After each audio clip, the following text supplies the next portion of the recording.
Welcome to JoyTube. Today we are delving into mysterious, awe-inspiring, and thought-provoking stories about what the Bible really says concerning angels. If you are new here, you are highly appreciated. In this channel, we explore ancient tales and biblical stories that helped shape our world. Don't forget to subscribe to this channel so that you don't miss out in these epic stories. Forget everything you think you know about angels. These celestial beings are not the gentle, harp-playing figures seen in Renaissance paintings. They are powerful, awe-inspiring, and at times, even terrifying. What if the real biblical angels are nothing like what we've imagined? Today, we uncover the mystery, the divine, and the startling truth about angels, as described in the Bible. Angels, also known as messengers of God, appear throughout the Bible, but their descriptions vary greatly depending on their role and purpose. They are more than just guardians or divine helpers. They are warriors, heralds, and cosmic beings beyond human comprehension. Let's see some biblical descriptions about some angels.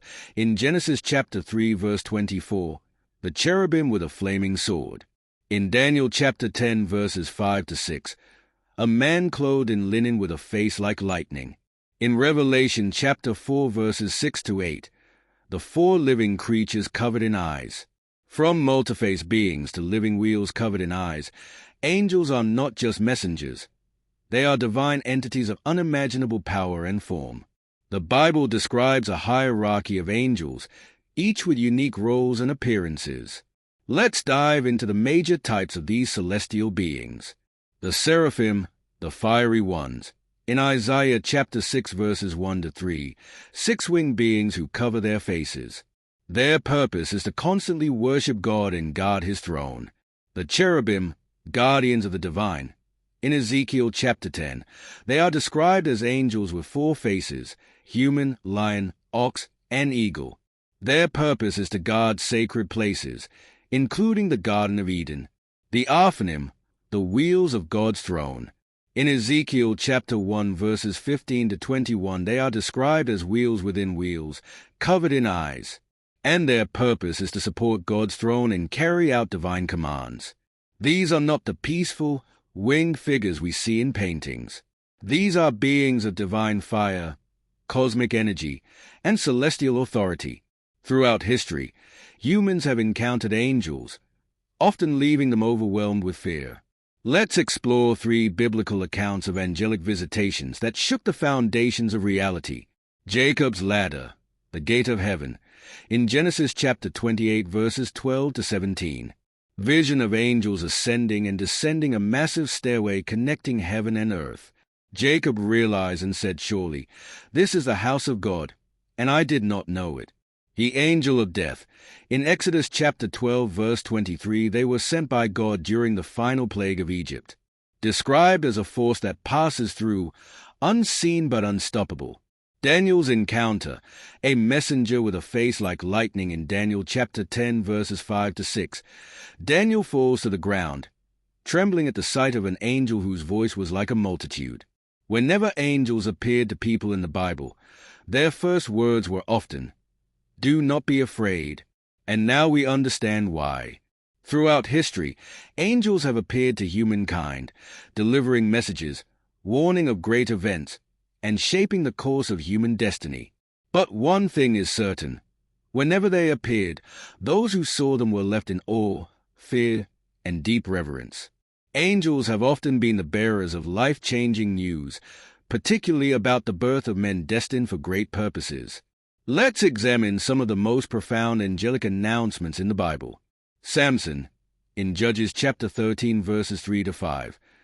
And the angel of the Lord appeared to the woman and said to her, "You are barren and have no children, but you shall conceive and bear a son, for the child shall be a Nazarite to God from the womb." Manoah and his wife tremble in fear. Manoah's wife was barren, yet an angel appeared to her with a promise. Her son, Samson, would be a deliverer of Israel.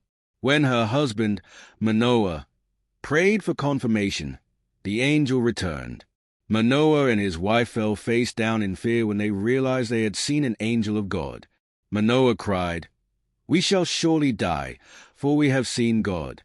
In Judges chapter 13 verse 22, showing how terrifying and awe-inspiring angelic encounters were. John the Baptist in Luke chapter 1 verses 11 to 20. Then an angel of the Lord appeared to him, standing at the right side of the altar of incense. When Zechariah saw him, he was startled and gripped with fear. How Zechariah is struck mute. Zechariah, a priest, was burning incense in the temple when the angel Gabriel appeared. The angel told him his barren wife, Elizabeth, would give birth to John the Baptist, who would prepare the way for the Lord.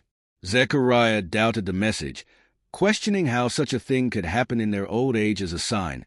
Gabriel struck him mute until the prophecy was fulfilled. Jesus Christ in Luke chapter 1 verses 26 to 38. The angel went to her and said, "Greetings, you who are highly favored. The Lord is with you." Mary was greatly troubled at his words and wondered what kind of greeting this might be. The angel Gabriel was sent to Mary, a young virgin, to announce the birth of the Messiah, Jesus Christ. Mary was troubled and afraid at first, but listened intently. She asked, "How will this be, since I am a virgin?" Gabriel reassured her that the Holy Spirit would overshadow her. Her final response, "Let it be to me according to your word." Mary responds in humility. Unlike Zechariah, who doubted, Mary believed and accepted the angel's message with faith, showing why she was chosen to bear the Son of God. There were angelic interventions in the early church. Peter's escape from prison in Acts chapter 12 verses 6 to 11. Suddenly, an angel of the Lord appeared, and a light shone in the cell. He struck Peter on the side and woke him up. "Quick, get up," he said, and the chains fell off Peter's wrists. Peter was arrested by King Herod and sentenced to death. While the church prayed for him, an angel appeared in his prison cell, causing his chains to fall off. Angel leads him past sleeping guards.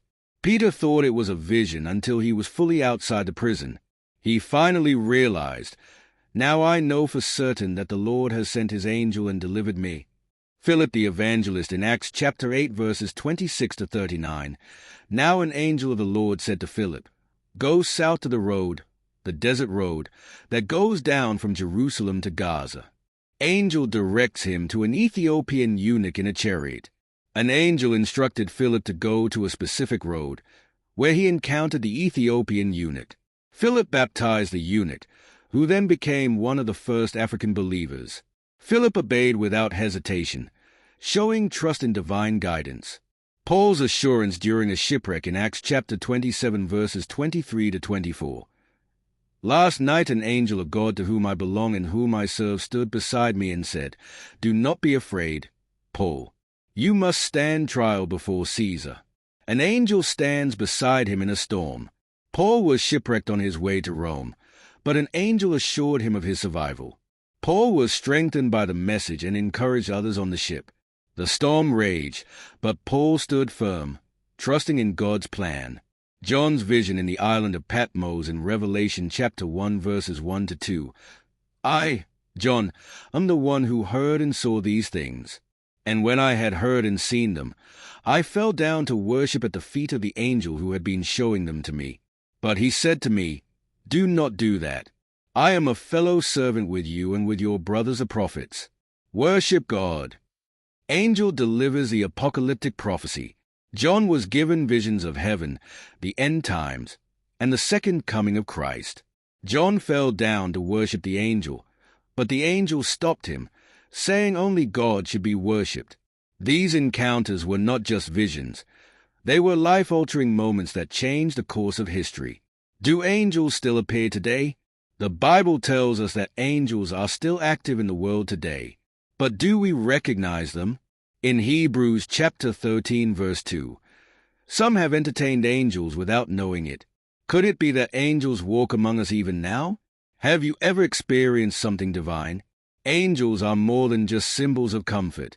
They are warriors, messengers, and divine beings beyond human imagination. What we think we know is only the beginning. The Bible tells us that angels are still active in the world today. But do we recognize them? In Hebrews chapter 13 verse 2, Do not forget to show hospitality to strangers, for by so doing some people have entertained angels without knowing it. There are modern testimonies of angelic encounters, and the angels are still bringing messages from heaven to mankind till today. Are angels still among us? Have you ever experienced something divine? Let us know in the comments. If this video opened your eyes, like, share and subscribe to this channel for more deep biblical mysteries. And share your thoughts. Have you ever experienced something angelic? Follow us for more faith-based revelations. Until next time, stay blessed.